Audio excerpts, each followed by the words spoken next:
So, St. Simon, have you thought it over? Yes, I have. And? There are a good many objections. Like what?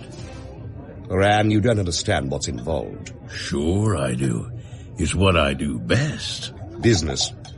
Look, Robert, I know business is a dirty word over here, especially in your sort of family. You know nothing whatsoever about my family.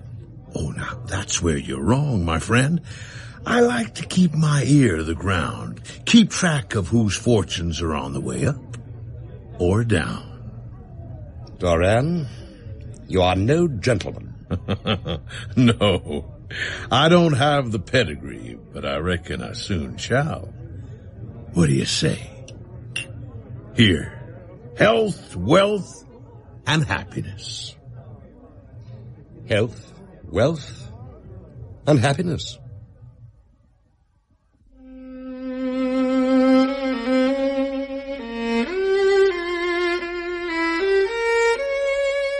The Noble Bachelor by Sir Arthur Conan Doyle. Dramatized for radio by Bert Coules. With Clive Merrison as Sherlock Holmes and Michael Williams as Dr. John Watson. And featuring John Rye as St. Simon, Catherine Fershpan as Hattie, and David Healy as Doran. The Noble Bachelor.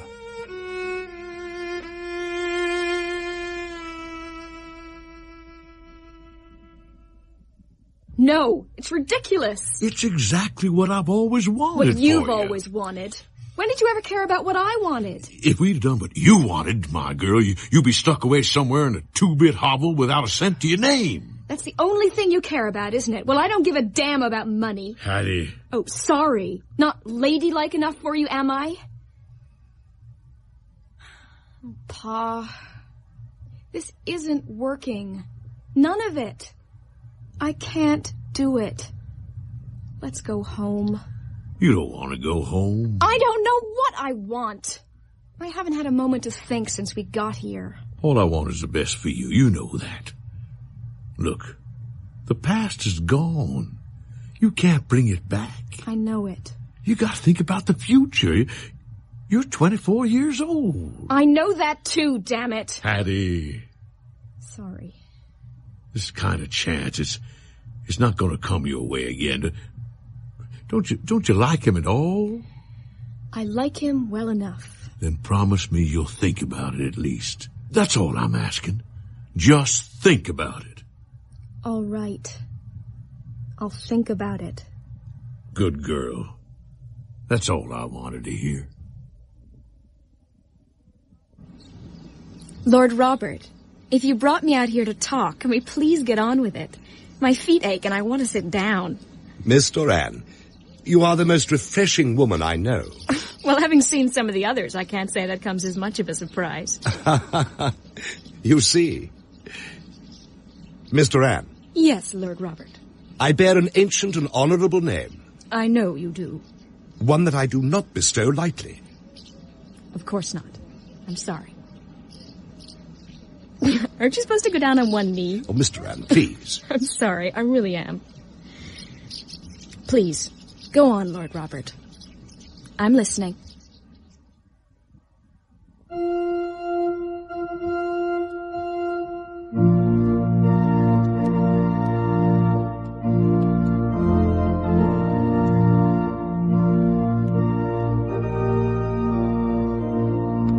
Those whom God hath joined together, let no man put asunder.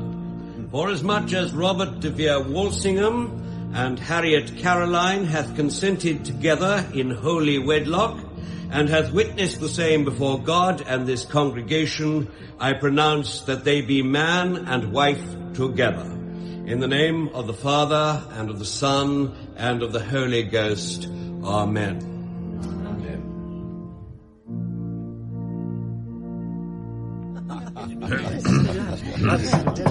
Thank you. Thank you. Now, I know you have a set way to do these things over here, but the way I see it, I'm the father of the bride, and if I want to toast the newlyweds, well, that's my privilege. So, Duchess, lords, and ladies, I give you The bride and groom. Get your bleeding hands off me! Keep your flaming voice down. They'll hear you inside. Don't you tell me what to do. My business is with Lord Robert, not the hard help. Just tell him Flora Miller's here. I'm telling you, his lordship left strict instructions. He wasn't to be let in. He's got better things to do. Oh, yes, I bet he has. With his little American slut. When I get my hands on her, she'll wish she stayed at home. Right, that's it. Ow! Now you listen to me. If you're not 2 streets away from this house in the next 30 seconds, I'll have you in the hands of the law faster than you can blink. Understand? Oh, you're breaking me arm. All right, I'm going. But you can tell your precious Lord Robert and his new lady wife that they haven't heard the last of this. Not by a long chalk. The bride and groom. The bride and groom. On behalf of Lady Robert and myself, thank you. I still fail to understand, Mr. Duran, why this wedding was such a very small affair. Well, it wasn't my idea, Duchess. I wanted the whole works. Really, Mother, we've been over all this.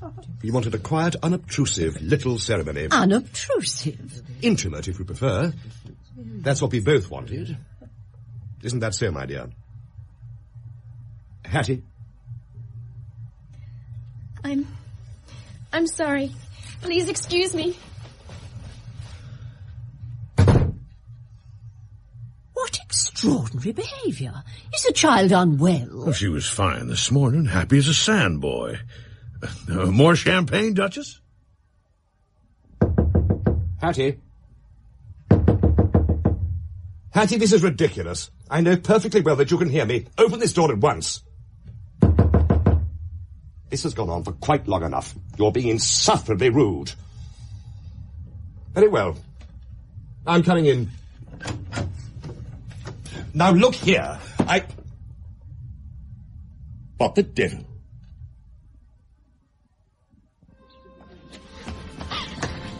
Oh, God. Excuse me, love. Are you all right? Yes. Yes. Good. Chin up, then. Keep smiling. Well, well. Look what the cat dragged in. Who are you? Or do I mean the Lord? What do you want? I want you, my lady. You and me are going somewhere quiet.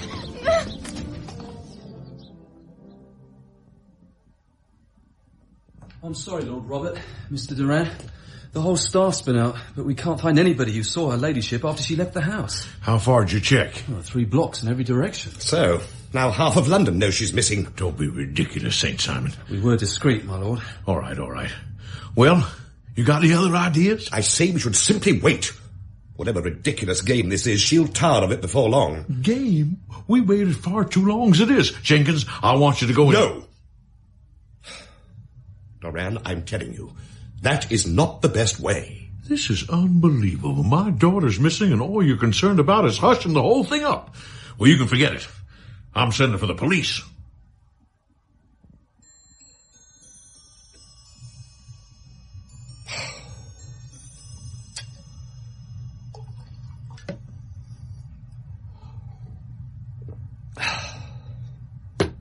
This is ridiculous. Yes? Well? Inspector Giles Lestrade, my lord. About damn time. Show me in, Hardwick. My lord. This way, sir. Thank you. Lord Robert, I'm sorry to have kept you waiting. What the devil do you mean by keeping me a prisoner in here, Lestrade? Yes, I'm sorry about that, sir. But it is the normal procedure. We have to see everyone separately. I'm sure you understand. I do not. I shall be speaking to your superiors. Very good, sir. Now, if you wouldn't mind answering a few questions, I'd be most... Are you implying that I'm somehow involved in this ridiculous joke? Joke, my lord? Mr. Duran is extremely concerned about his daughter. Mr. Duran is... Yes, sir? Mr. Duran is an excitable individual with an overdeveloped imagination.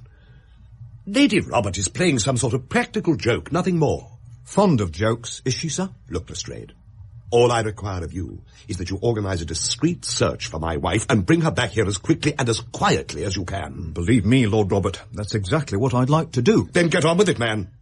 And discreetly, do you hear? I don't want one word of this business in the newspapers. I understand your concern, my lord. I doubt it. But unfortunately, I don't think I'm going to be able to hush things up for you. What? What the devil do you mean? In the light of what Mr. Duran has just told me. What are you blathering on about, man? Well, sir, I was hoping that you would volunteer the information, but since you appear reluctant... I'm referring to the incident that occurred outside this house earlier today. That? Oh, that was nothing. Oh, I don't think so, sir.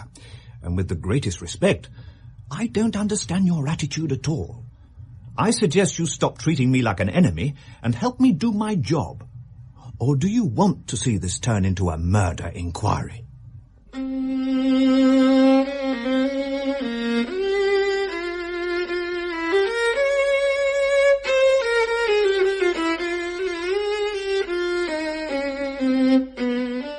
The curious marriage of Lord Robertson Simon, second son of the Duke of Balmoral, has long since ceased to be a subject of interest in those exalted circles in which the unfortunate bridegroom moves.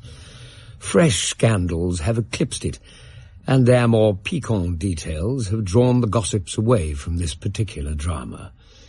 As I have reason to believe, however, that the full details have never been revealed to the general public, and as my friend Mr. Sherlock Holmes had a considerable share in clearing the matter up, I feel that no memoir of him would be complete without some little sketch of this remarkable episode.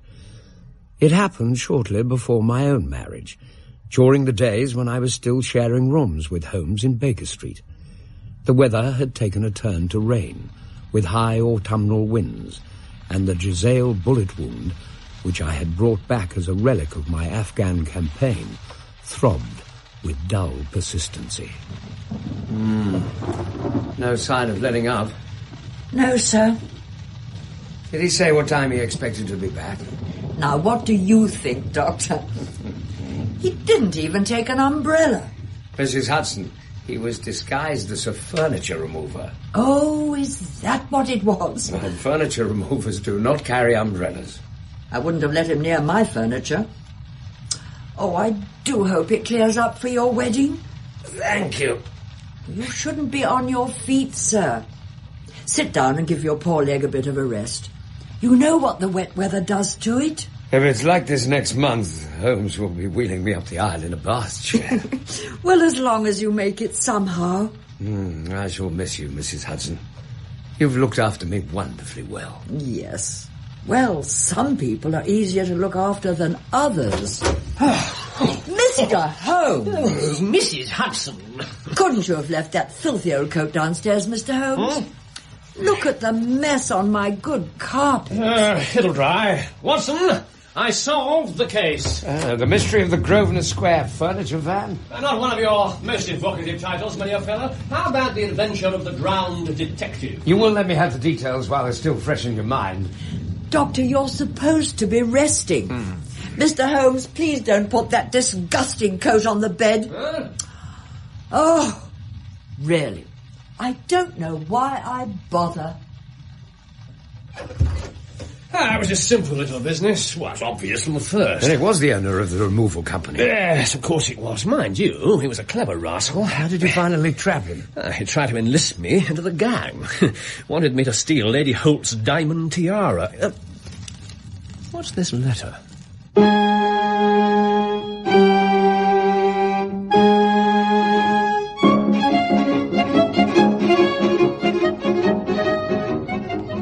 Look, how much longer? Give her a chance. The curtain's only just come down. She should be out in a minute. She'd better be.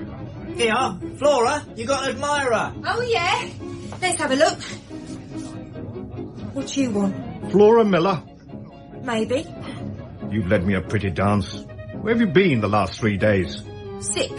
Then why weren't you at home? Who wants to know? Lestrade, Scotland Yard. Come on. Mrs. Hudson brought it up about an hour ago. Special messenger. Impressive crest, isn't it? It looks like one of those unwelcome social summonses which call upon a man either to be bored or to lie. Social invitation, you?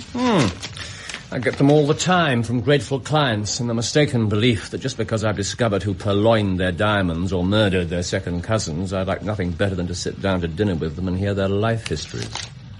But this may prove to be something of interest after all. Not social, then? Oh, no, distinctly professional. And from a noble client. One of the highest in England. Well, Lord Robert St. Simon, I congratulate you. On what? One of the highest in England. I assure you, Watson, without any affectation, that the status of a client is of much less moment to me than the interest of his case. This business is hardly uninteresting. Indeed. The mystery of the English lord, the American heiress, and the music hall dancer. Haven't you been reading the papers? Not for some days. With this damn weather is about all I've been able to do. Do you want me to post you up? I will call at 4 o'clock this afternoon, and should you have any other engagement at this time, I trust you will postpone it. Obviously a man accustomed to being paid. Dated from Grosvenor Mansions, written with a quill pen of some quality, and the noble lord has had the misfortune to get a smear of ink upon the outer side of his right little finger. We have an hour. Give me the facts. Look, Copper, you going to tell me what this is all about? Don't come the innocent with me, Miller. Do you deny that you issued threats against the person of Harriet St. Simon? So that's it. I've got a witness who saw her ladyship in Hyde Park on the day she disappeared. She was with another woman. Guess who fits the description? So? What of it? Lady Robert was in some distress. You struck her at least once. That's a lie! And forcibly led her away in the direction of the Serpentine. And now you're going to tell me exactly what happened next. This is a most painful matter to me, Mr. Holmes. I've been cut to the quick. I understand, sir, that you have already managed several delicate cases of this sort. That is perfectly true. Though I presume they were hardly from the same class of society. No, I am descending. I beg your pardon? My last client of the sort was a king. Really? I had no idea. Which king? Scandinavia. What? Had he lost his wife? You can understand, I'm sure, that I extend to the affairs of my other clients the same secrecy which I promised to you in yours. Of course. Very right, very right. To particulars, then. I have learned all that is in the public prints, but nothing more. You'll be so kind as to fill in the details for me. That is very little to add. Indeed. Well, we shall see. When did you first meet the lady? A year ago, while travelling in the United States. And did you become engaged while you were over there? No. But you were on a friendly footing. I was amused by her society, and she could see that I was amused. When did the young lady come to London? Her father brought her over for this last season. And you renewed your acquaintance? Yes. I met her several times, became engaged to her, and have now married her. Her father is very rich? He is said to be the wealthiest man on the Pacific slope. How did he make his money? In mining. He had nothing a few years ago. Then he struck gold, invested it, and came up by leaps and bounds. So the young lady would have brought a considerable dowry? A fair dowry, no more than is usual in my family. And this, of course, remains to you, since the wedding is a fait accompli. I really have made no inquiries on the subject. Oh, very naturally not. Lord Robert, what is your impression as to the young lady's, your wife's character? You must understand, gentlemen, that my wife was nearly 20 before her father became a rich man. During that time, she ran free in a mining camp, wandered through woods and mountains. Her education has come from nature rather than from the schoolmaster. Would you describe her as impetuous? She is swift in making up her mind and fearless in carrying out her resolutions. Fascinating. On the other hand, I would not have given her the name which I have the honour to bear had I not thought her to be at bottom a noble woman, capable of heroic self-sacrifice. Of course not.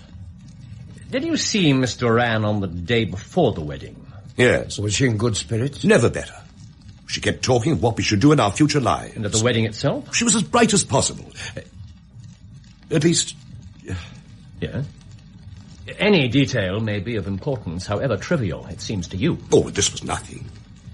She dropped her bouquet as we went towards the vestry. A gentleman in the front pew handed it up to her again. The whole incident was over in a second, but she was absurdly upset about the flowers. Did you ask her why? Yes, I did. And she answered me most abruptly. It was the first sign I've ever seen that her temper was just a little sharp. Had she damaged the bouquet in any way, perhaps? Spoiled the arrangement? That might well have upset her on the one day that she would have wished everything to be perfect. The damn thing looked perfect all right to me. Did Lady Robert speak to anyone unknown to you between the end of the ceremony and her disappearance? No, not at all. The wedding breakfast was held at her father's house, I believe. What did she do when you arrived there? I saw her in conversation with her maid, Alice. A confidential servant? A little too much so. Still, of course, in America, they look upon these things in a different way. Did you overhear what they said? I believe Lady Roberts said something about jumping a claim. I've no idea what she meant. American slang is very expressive sometimes. And following this conversation... She walked into the breakfast room. On your arm? No. She was very independent in little matters like that. And then 10 minutes or so after you'd sat down... She rose hurriedly, muttered some words of apology and left the room. Never to be seen again. It really is a pretty little problem. This is ridiculous! We're on the final sweep, sir. They're not going to find anything. Hell! Pressure from the bigwig, sir. Sergeant, a woman is missing, possibly murdered. I don't give a tuppenny damn who her husband is. Sorry, sir. Inspector! Can you come, sir? We've found something. Watson, you're the expert on the press coverage of this case. Be so good as to unearth that report of the wedding, the one that mentions Lord Backwater. Which paper was it? The Telegraph? Morning Post, I think. Yes, here we are. Mr. Holmes, what is this? Patience, my lord. Doctor, would you favour us with a reading? Certainly. The wedding previously announced between Lord Robertson Simon and the Californian heiress Miss Hattie Doran has now taken place. The honeymoon will be passed at Lord Backwater's country estate near Petersfield. Quite so, thank you. Well? Why was the wedding celebrated in such secrecy? Secrecy? There was no secrecy. What are you implying? Come now, my lord, this ceremony should have been the society event of the year, a glittering occasion, glitteringly described, instead of which, not 3 dozen words. Some of the other papers had even less. Why? I don't care for your tone, sir. The whole affair was minuscule. There were but 5 guests, and your father, the Duke, was not one of their number. Why? Good day to you, sir. Sit down, Lord Robert. You dare and tell me about the scandal you so feared. That's better. Now, what exactly is the nature of your relationship with Miss Flora Miller? It's nothing. Trifle. Well, in that case, it should be quickly told. She's a dancer at the Allegro.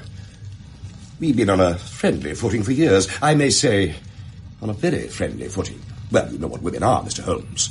Oh, she was a dear little thing, but extremely hot-headed and devotedly attached to me. And what was her reaction when she learned that you were to be married? Well, she wrote me some dreadful letters, and to tell you the truth, the reason why I arranged for the wedding to be so quiet was that I feared she might create some sort of scene in the church. Well, you can imagine the possibilities. It's disastrous, no doubt, but in fact nothing of the sort occurred. Not at the ceremony, no, though what did happen was quite bad enough. Ah, yes, and reported in the most excellent detail. Damn scandal sheets. When this lady tried to gain entry to the wedding breakfast, did your wife see her or hear her? No, thank goodness. But that fool Lestrade insists that Flora decoyed my wife out and laid some terrible trap for her. Well, it is a possible supposition. What, you think so too? I did not say a probable one. Flora wouldn't hurt a fly. Well, jealousy is a strange transformer of character. Pray, what is your own theory? Well, really, I came to seek a theory, not to propound one. But since you ask me, it has occurred to me that the excitement of this affair, the consciousness that she has made so immense a social stride, may have had the effect of causing some little nervous disturbance in my wife. You believe that she had become suddenly deranged? Well, I can hardly explain it in any other fashion. Well, it certainly is a conceivable hypothesis. Well, I don't think I need detain you any longer. I shall communicate with you. Should you be fortunate enough to solve this problem? I have solved it. What was that? I say that I've solved it. Then where is my wife? That is a detail which I shall speedily supply. If that is an attempt at humour, Mr. Holmes, I find it sadly misplaced. I'm afraid that it will take wiser heads than yours or mine to solve this mystery. Gentlemen. Lord Robert. It's very good of the noble lord to honour my head by putting it on a level with his own. Have you really solved it? Yeah, before he ever came into the room. You don't forget that, then. Leave that. Sarge? Don't forget it. I've got a cab for the old man. For pity's sake, lad, he is. You call him that, you'll be on the beat for the rest of your natural. Oh, sorry, Sarge. What's the matter with him, anyway? I thought he'd be pleased we found something. It wasn't exactly what he was expecting. Where's his cab, then? Over there. Cabby wanted to know where he was going. Huh. Where do you think?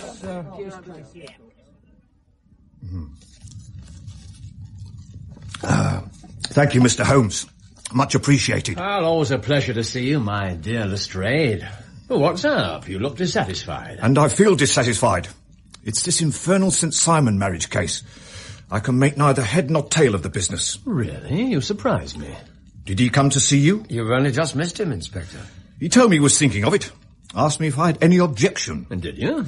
Of course not.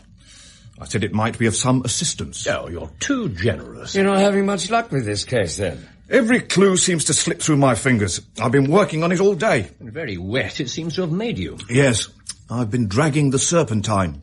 In heaven's name, what for? For the body of Lady Robert St. Simon. Have you dragged the basin of the Trafalgar Square fountain? No, why? What do you mean? Well, because you've just as good a chance of finding this lady in the one as in the other. I suppose you know all about it, hmm? Well, my mind is made up. Oh, indeed. And you think that the Serpentine plays no part in the matter? I think it very unlikely. Then perhaps you will kindly explain how it is that we found these in it. Lady Robert's wedding dress, Lady Robert's veil, Lady Robert's shoes. They've been in the water at least 2 days, as had this, Lady Robert's wedding ring. I appreciate your dilemma. All of the wrapping and none of the contents. Yes, we found nothing else, but it seemed to me that if the clothes were there, the corpse might not be far off. By the same brilliant reasoning, every man's body is to be found in the neighbourhood of his wardrobe. Are you hoping to prove that this is evidence against the Flora Miller woman? I'm afraid you'll find it very difficult. Oh, are you indeed? Well, I'm afraid that you've made 2 blunders in as many minutes. This dress quite definitely implicates Miss Flora Miller. How does it do that, Inspector? In the dress is a pocket. In the pocket was a card case. And in the card case was a note. This note. I'll tell you what it says, shall I? Meet me as soon as you can, Victoria Gate, Hyde Park. FHM. This is the very note that Flora Miller, and her confederates no doubt, used to lure Lady Robert within their reach. Very good, Inspector. Let me see it. Oh, yes. Well, this is indeed important. I congratulate you, Lestrade. You're looking on the wrong side. No, on the contrary. You're mad. Look, here's the note over here. And over here is a fragment of an hotel bill, which interests me deeply. Now, what's your opinion, Watson? Careful with that, if you please. It's vital evidence. Of course, Inspector. October the 4th, rooms 8 shillings, breakfast 2 shillings and 6pence, cocktail 1 shilling, lunch 2 and 6, glass sherry 8pence. I see nothing in that. Very likely not. It is most important nonetheless, and so are the initials. So I congratulate you again. Now, if you'll both excuse me, I think it's time for a little outdoor work. Just one hint to you, Lestrade. Oh, yes? Yes, I will tell you the true solution of the matter. Lady Robert St. Simon is a myth. There is not, and there never has been, any such person. Good afternoon.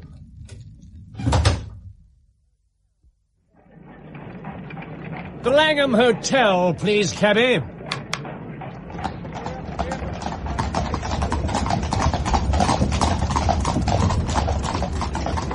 The Caledonian. The Grand. The Marlborough. The International. Connaught. The Fotherington. Argos. The Northumberland. Cool, Governor, you must be ruddy hard to please.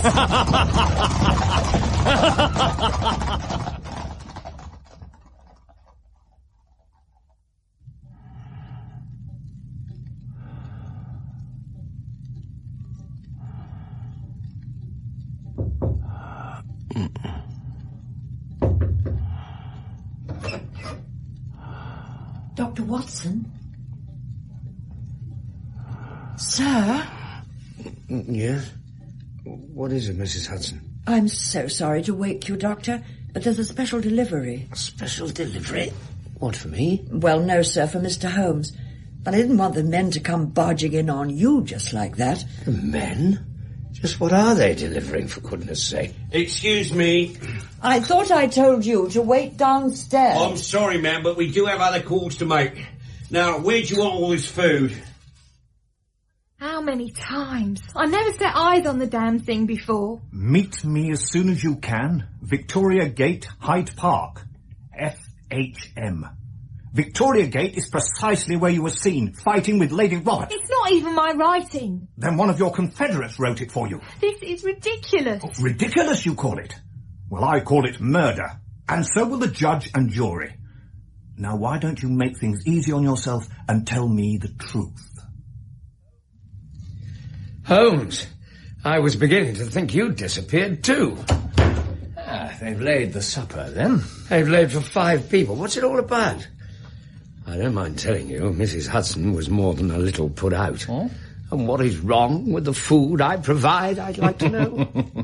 Well, I fancied that our company would appreciate something a little more Epicurean. And they'll be arriving soon. Holmes? My dear fellow. I've been going over this business. With what result? Jumping a claim. Very good, Watson. I know it's significant, but I don't know why.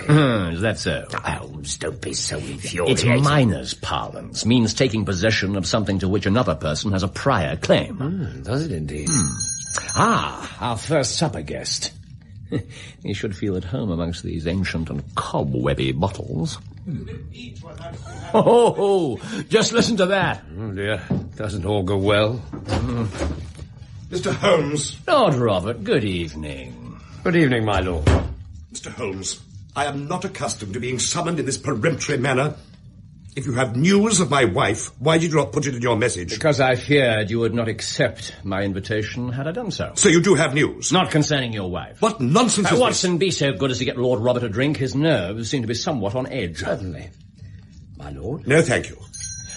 Splendid. The remainder of our little party. Lord Robert, I am in possession of all the facts of your case. You know where my wife is. But I do not believe that I am the best person to explain them to you. What? What do you mean? I have therefore invited 2 other people of my acquaintance to do so in my place. Pray excuse me. Lord Robertson Simon, allow me to introduce you to Mr. and Mrs. Francis Hay Moulton. The lady I think you have already met. Hello, Robert.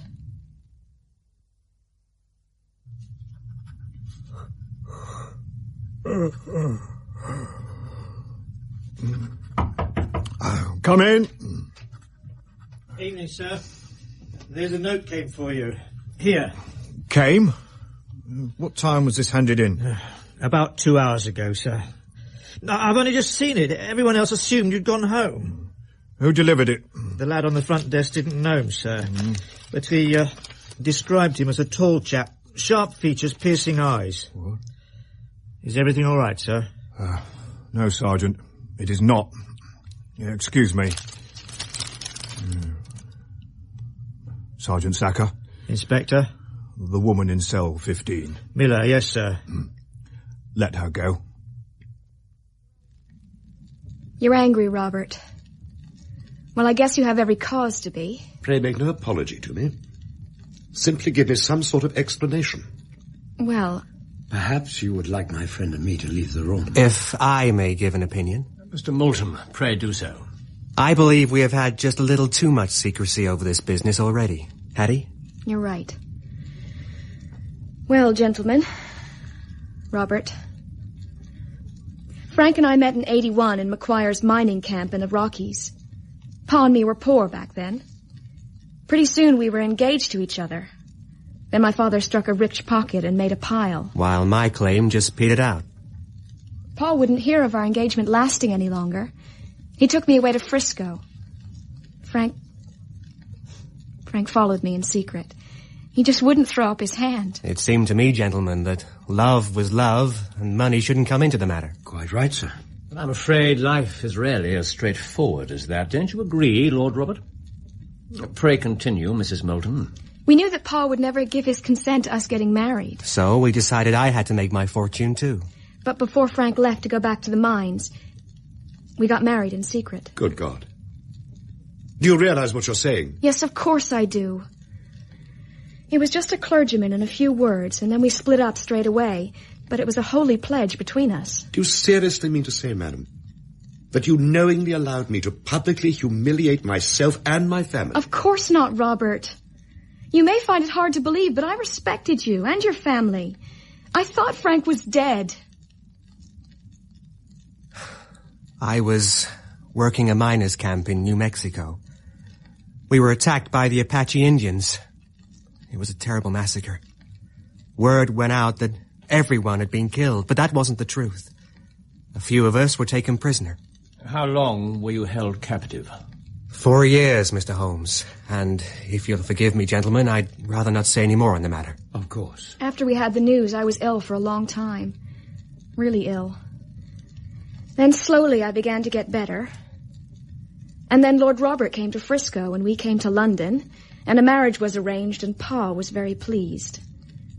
But I felt all the time that no man on this earth would ever take the place in my heart that had been given to my poor Frank. You escaped from your captivity, Mr. Moulton? I did, sir. And I traced my Hattie here to London. I stayed in various places. Your penultimate address being the Northumberland Hotel. How did you know that? Anyway, this city's mighty big to track down one particular person, but I finally saw the announcement of the wedding in a paper. It didn't say where Hattie lived, but it did give the name of the church. Well, I had no choice but to turn up there and try to speak to her somehow. And I believe we know most of the rest. You can imagine what I felt when I turned around right after the ceremony and saw Frank looking out at me from the first pew. You deliberately dropped your bouquet to give you time to gather yourself. And I slipped a note into it. Meet me as soon as you can, Victoria Gate, Hyde Park, FHM. So that was the reason for all the fuss over the wretched flowers. Why did you say nothing to me of all this? In front of your mother and all those other lords and ladies? Robert, I was scared. Oh, I know I shouldn't have done what I did. And I've been so ashamed of it all. You went to Hyde Park directly you left the wedding breakfast? Yes. I was already upset by what I'd done. And some horrible woman grabbed me and said the nastiest things. Seems to me you had a secret or two of your own, Lord Robert. But I got away from her, met my Frank, and we drove away to the lodgings he'd taken. And that was my true wedding after all those years of waiting. I was all for telling our story and facing the consequences. But I persuaded him that we should just disappear. So I bundled up Hattie's wedding things and got rid of them so she couldn't be traced. And we were to go to Paris tomorrow. Were to, Mrs. Moulton? What made you change your minds? Why, this gentleman here, Mr. Holmes. He called on us this evening and showed me so clearly and kindly that I was wrong and Frank was right. I'll never know how you found us, sir. Now, Robert, you've heard it all.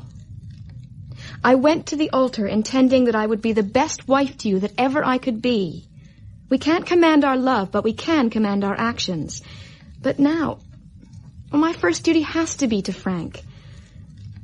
I'm very sorry if I've given you pain, and I hope you don't think too meanly of me. Robert, please say something. It is not my custom to discuss my intimate personal affairs in this public manner. Then you won't forgive me? You won't shake hands before I go? Certainly, if it will give you any pleasure. I had hoped, my lord, that you would join us in a friendly supper. I may be forced to acquiesce in these recent developments, Mr. Holmes, but I can hardly be expected to make merry over them. I think that with your permission, I will now wish you all a very good night. Mrs. Moulton. Gentlemen. Well, I trust that you at least will honour us with your company. Why, thank you, Mr. Holmes. I believe my wife and I will be delighted. Splendid. Allow me, Mrs. Moulton. Thank you, sir. It's always a joy to me to meet an American, Mr. Moulton. I am one of those who believe that the folly of a monarch and the blundering of a minister in far gone years will not prevent our children from being someday citizens of the same worldwide country under a flag which will be a quartering of the Union Jack with the stars and stripes. Watson, be so good as to pour the wine for the first course. Here. Thank you. Well, your very good health. And yours. It's been an interesting little case. It was, of course, blindingly obvious that the key to the whole thing was the wedding ceremony itself. Beforehand, the lady had been perfectly willing, but she repented of it almost immediately afterwards. But St. Simon himself said that when she made up her mind, she was absolutely unswerving. Which meant that whatever happened must have been of tremendous importance. She spoke to no one, therefore she saw someone. She'd been in this country far too briefly to allow anyone here to develop such a profound influence over her, therefore the someone she saw was an American. It was no great feat to deduce either a lover or a husband. The overheard reference to claim jumping made everything clear. You have to admit, though, that you never would have tracked them down without Lestrade's discovery of the hotel bill. Certainly I would. Simply have taken a little longer. Well, surely you didn't intend to check the registers of every hotel in London. Of course not. No, this is obviously one of the most select establishments. How did you deduce that? Well, by the select prices. 8 shillings for a bed and 8 pence for a glass of sherry. There aren't many places that charge at that rate.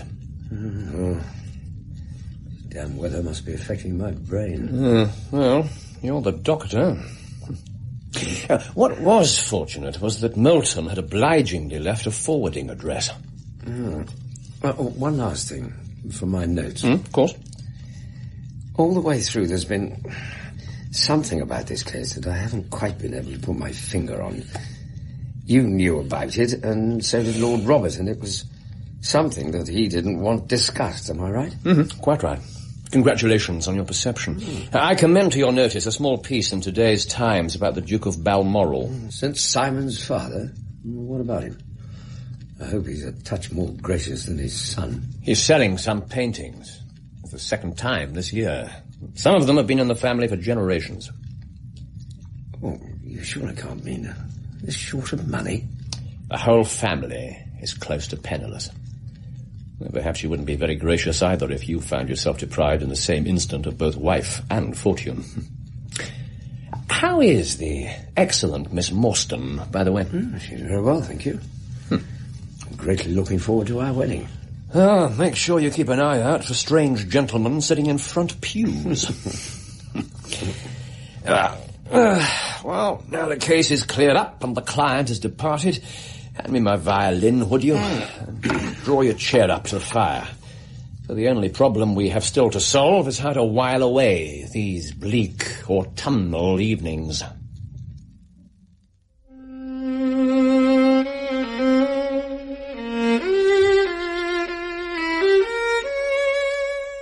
In The Noble Bachelor, Sherlock Holmes was played by Clive Merrison and Dr. Watson by Michael Williams. St. Simon was played by John Rye, Hattie by Catherine Fershpan, and Duran by David Healy. With Mary Allen as Mrs. Hudson, Donald G. as Lestrade, Tara Dominic as Flora, Ian Lindsay as the Vicar, Elizabeth Kelly as the Duchess, Andrew Wincott as the Footman, Danny Schiller as the Sergeant, and Stephen Garlick as Moulton. Other parts were played by members of the cast. The violinist was Leonard Friedman.